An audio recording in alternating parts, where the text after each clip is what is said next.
everyone, and welcome back to the channel. And if you're new here, welcome. This magical Monday, we will be continuing to explore how each zodiac sign plays with each planet as part of our using astrology to manifest our best life series.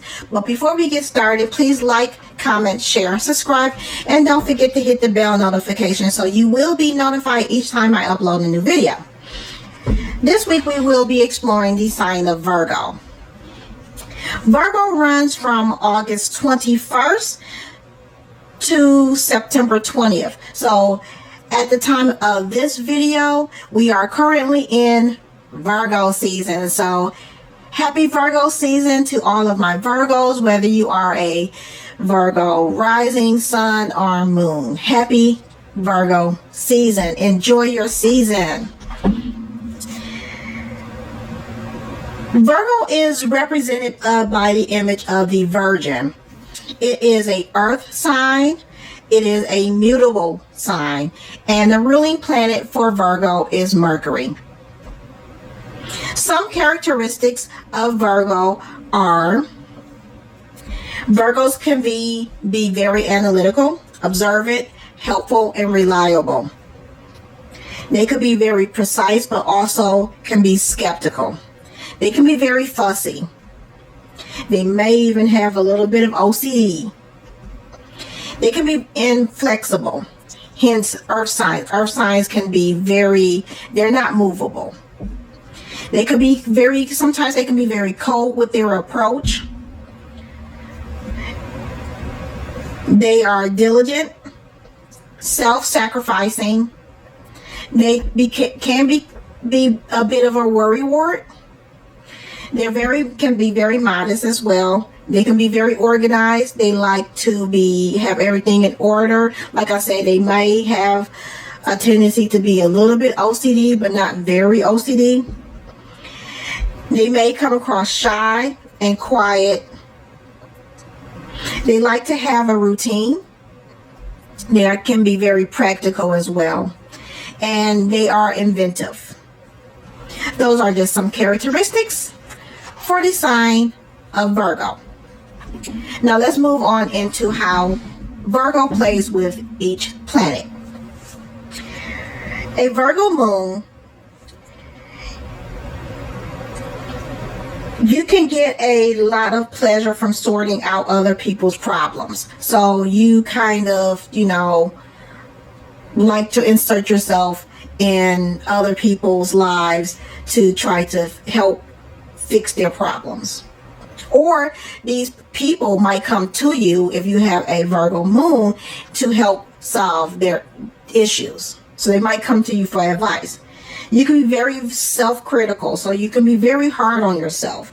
And you tend to analyze yourself and others. So not even just analyze, you overanalyze. You can overanalyze yourself and others.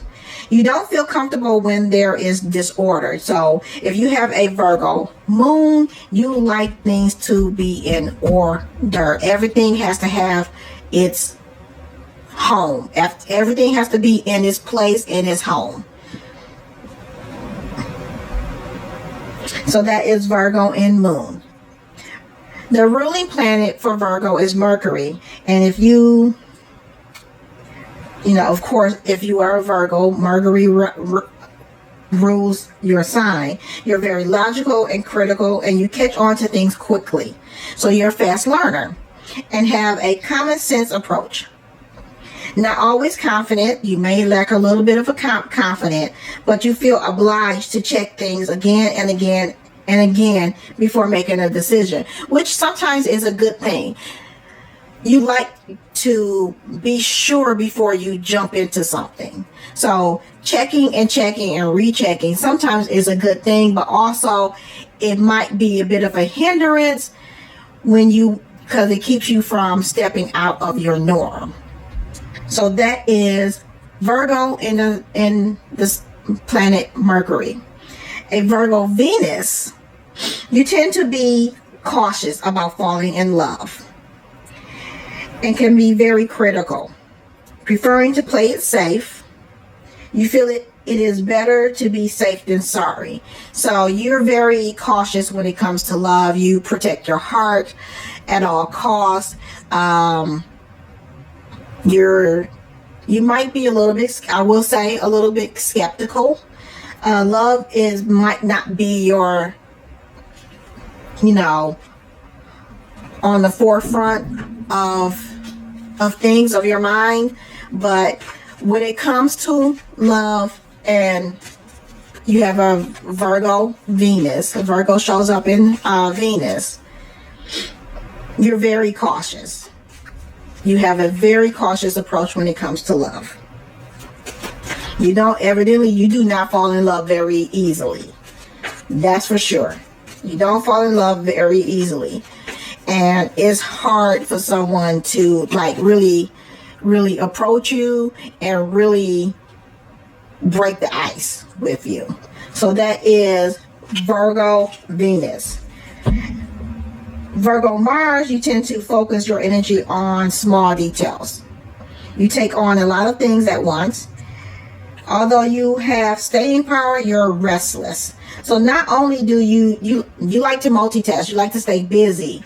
You like to pay great attention to detail. Even the smaller things matter to you. You have lots of energy, but you can burn out quick.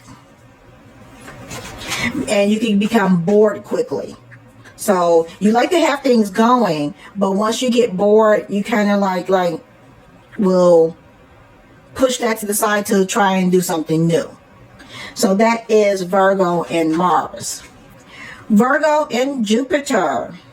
It's hard for you to keep sight of the big picture. You tend to make mountains out of a molehill. So Virgo and Jupiter, you're a worry wart. That's basically what it is. Virgo showing up in Jupiter, you will worry about everything. Even the smallest things will get to you. And that keeps you from, looking at the bigger picture. So if it's a project that you're involved in, or some type of business venture, you're too focused on worrying about every little thing and not really focusing on the broader picture. Having a plan and focusing on the broader picture. You're looking at the nucleus and not you're looking at the nucleus and not the nuclear.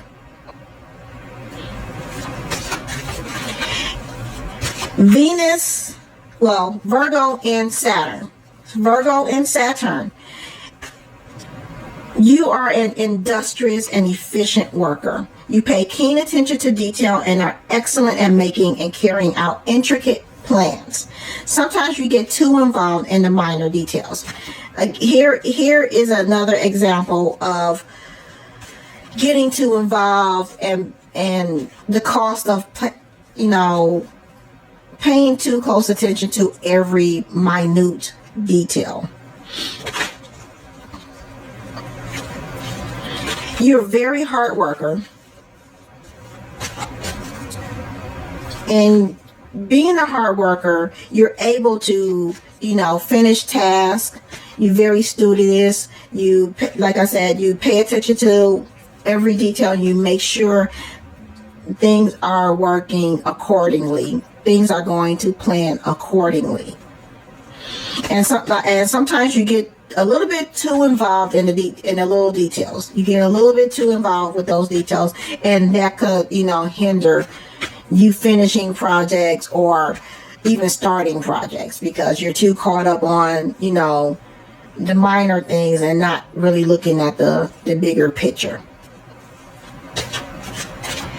Virgo and Neptune. You have low self-confidence. If you have a Virgo and Neptune, hey, that's going to be a problem.